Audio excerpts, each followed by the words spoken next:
Struggling to find the visibility overview in Semrush? Learn exactly where to click to access it in under 2 minutes.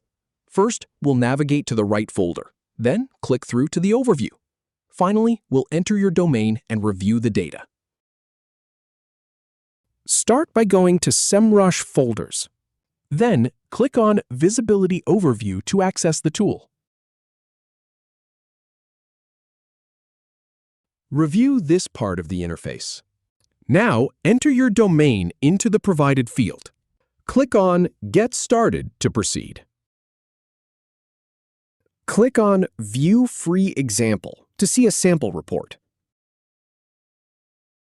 Finally, review the data presented to analyze your visibility. If you have any feedback or if any info is inaccurate, please leave a comment below.